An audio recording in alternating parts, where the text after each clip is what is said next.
Bonjour les fans, bonjour les passionnés, bonjour les amoureux du lapin, bienvenue sur la chaîne YouTube King Rabbit, la chaîne de développement de la cuniculture sur le continent africain. Je me présente Aziz Sena Agosso, promoteur de Ibinon Farming, représentant Afrique du groupe eFarm et distributeur exclusif de la gamme Optima. Si nous sommes là aujourd'hui, c'est pour parler d'un sujet qui fâche et qui rend triste. C'est la maladie de la fièvre hémorragique du lapin. Mais avant toute chose, je vais vous demander de vous abonner. N'oubliez pas de vous abonner, d'activer la cloche de notification pour ne rien rater de nos vidéos. Vous savez, à l'origine, cette chaîne est créée pour apporter de l'aide et des connaissances à tous les éleveurs cunicoles afin de vraiment booster leur élevage et de leur permettre d'atteindre une certaine rentabilité économique. Et pour dire vrai, c'est une chaîne qui n'est pas du tout monétisée. Je ne gagne rien par les réseaux sociaux, Dieu m'en est témoin.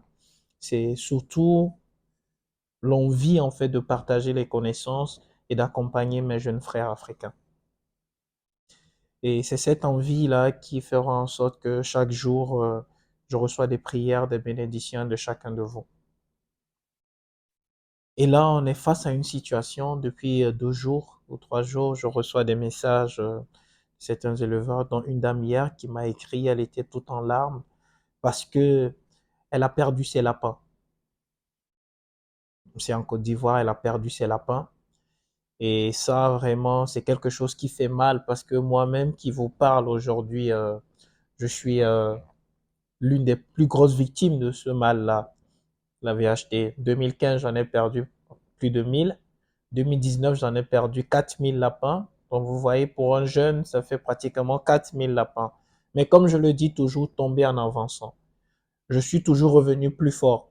La preuve, après une perte de 1000, la perte qui suivait, c'était 4000. C'est dire que la vie de l'entrepreneur, en fait, n'est pas faite que de succès.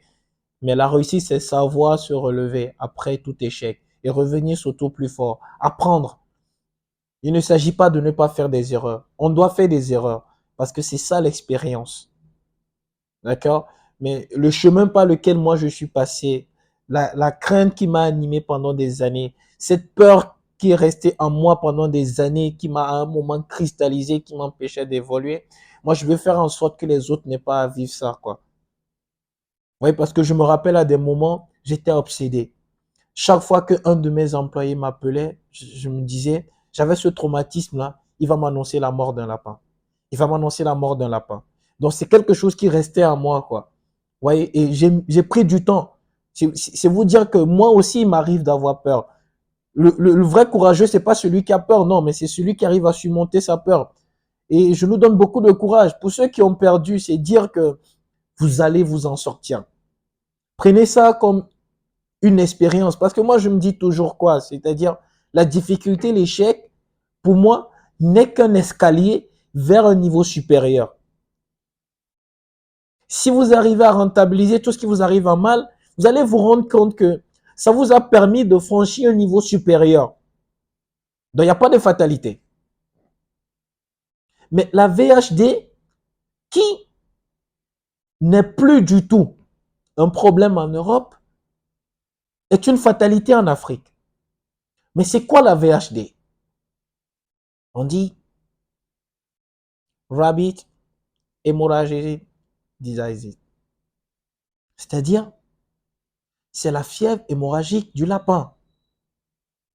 C'est causé par un virus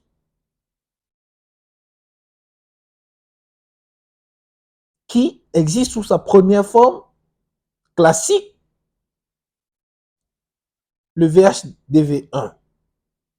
Ça, c'est la première forme classique. Après, le virus a muté parce que on l'a laissé s'installer dans l'atmosphère et dans l'air ambiant. Il s'est transmis d'élevage en élevage et il a développé une certaine variante, une certaine résistance. au premier virus, au premier vaccin qui avait été mis en place. Et il a donné naissance au VHDV2, qui est la forme variante. Donc, ça veut dire que nous avons actuellement deux types de virus qui circulent pour la même maladie. Or, pour pouvoir identifier celui qui a frappé tel ou tel élevage, il faut mettre en place une veille sanitaire avec un échantillonnage d'élevage en élevage. On sait très bien que chez nous, on n'a pas encore fait de dispositif qui nous permettrait d'atteindre cela. Donc la meilleure solution aujourd'hui, c'est d'avoir une solution qui englobe tous les deux. Mais comment se transmet cette maladie? Cette maladie peut avoir pour vecteur l'animal lui-même, l'homme, le matériel d'élevage et même l'air. Et les animaux sauvages, les souris dans vos élevages peuvent être des facteurs de transmission de cette maladie. Quand on prend l'animal, entre deux animaux, ils vont se contaminer. Ça, c'est la voie directe. D'accord? Quand on prend l'homme, l'homme, c'est beaucoup plus dense. Parce que il suffit que vous manipulez un lapin malade, que vous allez toucher un autre lapin sain, vous l'avez transmis la maladie. Cela va de soi. Tout comme vous allez aller vers, comment dirais-je, un point de rencontre des éleveurs. Là, je vous parle des provenderies ou des points vétérinaires ou des points de vente ou d'achat de viande de lapin. Vous allez rencontrer quelqu'un qui a eu la maladie chez lui, vous allez lui serrer la main, vous allez discuter, et puis après, chez vous, en rentrant, vous allez ramener la maladie. Ou alors, il se peut que quelqu'un a perdu un lapin atteint de la VHD, et ensuite, au lieu de jeter la carcasse, de l'enterrer, il a donné à manger à son chien, ou il a jeté ça dans la brousse. Et puis un chien errant va manger la carcasse, va déféquer sur la route, vous ne sachant pas, vous marchez dessus, vous ramenez la maladie chez vous. Vous ne vous désinfectez pas parce que j'ai toujours martelé ce problème de biosécurité. L'élevage n'est pas quelque chose qui doit être sale. L'éleveur ne doit pas être quelqu'un qui doit être sale. L'éleveur, c'est la propreté. Et dites-vous bien, la première prophylaxie, parce que les gens pensent souvent que quand on dit prophylaxie, on parle forcément des produits vétérinaires. Non. C'est l'ensemble des voies et moyens pour éviter l'apparition et la propagation des maladies dans votre cheptel. C'est-à-dire, quand on parle de prophylaxie, il y a d'abord l'aspect préventif. Et le premier élément de la prophylaxie, c'est l'hygiène. Vos élevages doivent être propres. Votre matériel d'élevage doit être entretenu. Et le second élément de la prophylaxie, c'est l'aspect curatif.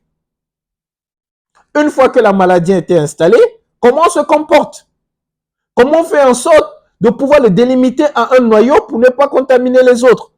Voilà, mais on n'est pas là pour parler des prophylaxies aujourd'hui, on est là pour parler de la VHD. Donc, vous voyez, et pareil, si vous avez des souris dans votre entourage, il suffirait qu'ils aillent manger ou ils aillent piquer je sais pas, ils soient en contact dans un environnement où il y a eu la VHD dans une cage, ils vont entrer dans une autre cage, ils vont ramener la maladie. Si vous êtes dans une zone inondable aussi, c'est pareil. Donc vous voyez que c'est une maladie qui ne nous laisse pas vraiment le choix. Maintenant, ce qui est matériel de levage, il suffit que vous preniez un matériel de levage qui a servi pour un animal infecté, que vous le ramenez ou vous le manipulez, que vous ramenez dans une cage d'un lapin sain, et puis c'est reparti. Donc, vous voyez que c'est une maladie à haut risque pour nous, c'est une fatalité. Et en plus de ça, je dis toujours dans mes formations, lorsque vous entrez dans votre élevage, disciplinez votre travail. Lorsque vous voulez commencer à travailler dans votre élevage, commencez toujours par les zones à moins de risque pour aller vers les zones à plus grand risque. Mais en plus de ça, vous devez absolument apprendre à respecter la biosécurité. Désinfectez-vous complètement. Ayez des tenues qui ne sortent pas de votre bâtiment. Des blouses, des chaussures. Mettez en place un système de pédiluve. Mettez en place un système qui va vous permettre de désinfecter toujours les mains pour pouvoir maintenir votre élevage propre. Évitez actuellement tout contact avec les éleveurs de lapins. Je parle surtout à mes frères ivoiriens. Cette dame, elle avait également importé la gamme Optima et elle s'est rendue compte que tous ces lapins autour sont décédés, sauf la gamme Optima. Pourquoi? Parce que, je le dis toujours, et on a pris cette précaution, tous les lapins de la gamme Optima qui sont vendus en Afrique sont vaccinés contre la VHD et la Myxo. Tous les lapins. Tous les lapins. Donc, vous voyez, une fois qu'on connaît l'enjeu de cette maladie, il faudrait désormais qu'on sache comment prévenir cette maladie. Je me rappelle, il y a 4 ans, oui, 4 ou 5 ans, j'ai travaillé sur la catégorisation et la typologie de ce virus-là au Bénin. Et ça, c'était avec un ami, le docteur Martin Lanois, qui est un Belge de l'université de Liège, qui était venu au Bénin. Et ensemble, parce que je m'intéressais à cette maladie, on a fait le tour du Bénin pour voir déjà quel était le type de vaccin, le type de virus qui sévissait le plus, et histoire aussi de voir en fonction de ceux qui avaient perdu, quels étaient les symptômes. Et contrairement à ce que les gens pensent, et même quand j'ai discuté la dernière fois avec mon mentor, celui qui m'a formé, ils sont 2. Il y a Benoît Dillet et Samuel Boucher, des gens à qui je rends hommage et à qui je dis un grand merci, qui m'ont formé sur la reconnaissance de cette maladie, les symptômes, comment reconnaître au niveau de l'autopsie et tout, comment poser le diagnostic. Il n'y a pas toujours forcément le sang au niveau des narines, contrairement à ce que les gens disent, pour pouvoir dire que c'est la VHD. Non. Il faut forcément une analyse au laboratoire pour confirmer le diagnostic. Parce que bon nombre d'éleveurs ne sont pas en mesure de faire une autopsie pour pouvoir reconnaître au niveau des organes et poser un diagnostic avant que le laboratoire ne vienne confirmer. Ça, c'est la responsabilité des vétérinaires chez nous. Mais néanmoins, prévenir vaut mieux que guérir. Vous êtes d'accord? Et si prévenir vaut mieux que guérir, quelle est la solution? Boum, deuxième problème. Il y a certains qui disent, on a vacciné nos lapins, mais pourtant ils sont morts. Je suis d'accord avec vous. Parce qu'il y a plusieurs types de vaccins. Mais lequel est vraiment efficace? Point d'interrogation. Parmi les vaccins et parmi les pays, vous allez voir la Pingette, Cunipravac, Eravac, Filavac, Pestorin. Voilà les vaccins les plus répandus. Mais sauf que, on dit il y a 2 variants. Si vous prenez par exemple le Cunipravac, qui est performant contre le RHDV1, et que chez vous, vous êtes atteint par le RHDV2, vous convenez que il ne va pas bosser. Donc, que ce soit le Pestorin ou que ce soit le Cunipravac ou la Pingette, ça ne marchera pas. De la même manière que quand vous allez vers les Ravac, à un certain niveau, et que vous êtes frappé par le classique, ça ne marchera pas. Mais qu'est-ce qui marche? Ce qui marche, c'est le Filavac.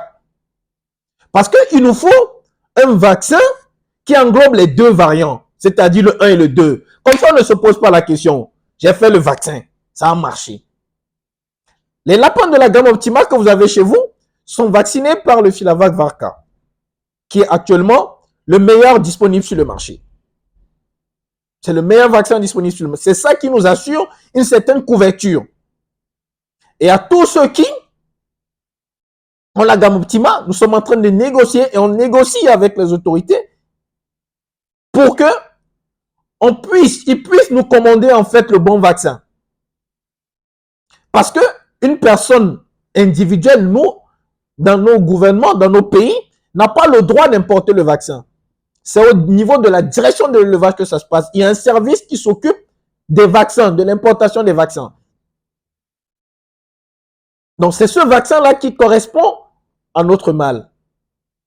C'est le Filavac Varka, c'est le meilleur, c'est celui qui nous permet d'avoir une très bonne couverture. C'est vrai que le coût va se poser. Mais aujourd'hui, on a vu par exemple le gouvernement ivoirien mettre 160 millions pour accompagner la vaccination. Donc, ça veut dire qu'il y a une volonté qui est faite pour accompagner cette filière-là. Au Bénin, c'était pareil. On a vu le gouvernement mettre les moyens pour pouvoir subventionner le vaccin, pour que les éleveurs puissent aller vers la vaccination. C'est la seule solution. Il n'y a pas 36 médicaments contre le VHD. C'est la vaccination. Et puis comprenez que votre élevage n'est pas un zoo. Vous ne pouvez pas sortir et entrer dans vos élevages comme vous voulez. Ça ne marche pas comme ça. Vous devez protéger vos lapins. C'est un investissement. Pour tous ces jeunes-là qui ont retrouvé espoir grâce à la cuniculture, pour tous ces gens qui ont envie de voir la cuniculture au-delà du simple passion comme un métier, il faut déjà sauvegarder. On parle cuniculture lorsqu'il y a du lapin. Si vous n'arrivez pas à garder vos lapins en vie, vous ne pouvez pas faire la cuniculture. Donc prenez cela au sérieux. Là, on est... j'espère que je vous aurai apporté pas mal d'informations. Là, on est au Congo-Brazza. On a eu hier une première séance d'échange avec des éleveurs parce qu'on a fait entrer la gamme Optima au Congo pour évaluer l'adaptabilité. Ça se passe super bien. Le Congo, c'est un pays hyper riche. Et quand on parle aujourd'hui de potentialité, et vous les investisseurs, là, vous qui cherchez une filière où mettre de l'argent et gagner, mettez dans le lapin. Surtout, c'est un pays comme le Congo. Le kilo de lapin est vendu à 10 000. Si j'ai une gamme Optima qui me donne 12 lapins en standard, ça veut dire chaque 42 jours, cette femelle-là me ramène 120 000. Bon, lorsque je vais enlever les charges et tout ce qui va avec, vous voyez où je suis. Dans tous les cas, je l'ai toujours dit, le lapin, l'élevage de lapin, la cuniculture reste l'élevage le plus rentable au monde. Et ça, c'est un débat que j'ai fait avec pas mal de spécialistes dans l'élevage. Ils n'ont jamais pu s'en sortir. Parce qu'ils ont comparé souvent leur élevage performant avec une cuniculture médiocre. Mais l'enjeu a changé aujourd'hui. Il faut qu'on change notre mentalité si on veut développer aujourd'hui l'agriculture africaine. Avant, on avait grande exploitation, petite production. Vous avez des gens qui ont des grosses fermes, 300, 400 lapins reproducteurs et qui disent par mois, ils vendent 200 lapins. Ça ne marche pas. Ça ne va pas. Vous avez des gens qui ont 300 vaches qui vous disent qu'ils produisent 200 litres par jour. Ça ne va pas. Ce qu'il nous faut aujourd'hui en Afrique, c'est petit élevage, grosse production. C'est ce que nous on fait. C'est-à-dire, faire en sorte que votre business, avec 20% d'efforts, vous apporte 80% de vos revenus. C'est-à-dire, si je prends 20 femelles de la gamme Optima, je produis les 200 lapins que le mec produit, lui, avec 400 femelles reproductrices. Donc, vous voyez que c'est pas pareil. Aujourd'hui, on doit ouvrir les yeux et on doit travailler. On doit surtout apprendre à bien faire les choses. On doit rêver grand, mais on doit commencer petit et respecter la croissance. Donc oui, nous avons une grande conférence ce samedi, 158 rue Mboko, je dis bien 158 rue Mboko, à Wenzé, de 9h à 13h. On va parler développement de la filière cunicole au Congo-Brazza et adaptabilité de la gamme Optima. Il est question pour nous de voir déjà ce qu'ils ont comme acquis, de voir ce qu'ils ont comme problème et de trouver les solutions en partant de leur environnement, en partant de chez eux. Je ne vais pas dire non, on va amener ci, on va amener ça, c'est comme ça qu'on fait. Non, c'est fini ça. Ça ne marche pas. Ça ne marche pas. Donc prenez le rendez-vous, moi-même je serai de la partie. Donc ça va être très intéressant. Et pour toute question, n'oubliez pas, vous pouvez nous laisser des messages au niveau de notre site internet www.ibidonfamille.com où je mettrai un numéro en description. Pour ceux qui voudront, vous pouvez nous envoyer des messages par WhatsApp. Je vous remercie et je dis encore courage à cette dame-là qui m'a ému à travers son message. et qui à la fin a pris la détermination de se relancer et de revenir plus fort. C'est ça, on doit être des gagnants. On n'a jamais dit que ça va être facile, mais on a dit qu'on va y arriver. On ignore le nombre de jours que ça prendra, mais on sait qu'un jour on le fera. Allez les gars, merci, merci, et puis partagez max pour que on puisse sauver la vie de pas mal de lapins. Vraiment de pas mal de lapins. Allez, ciao, ciao les amis, je vous aime bien et puis à très bientôt.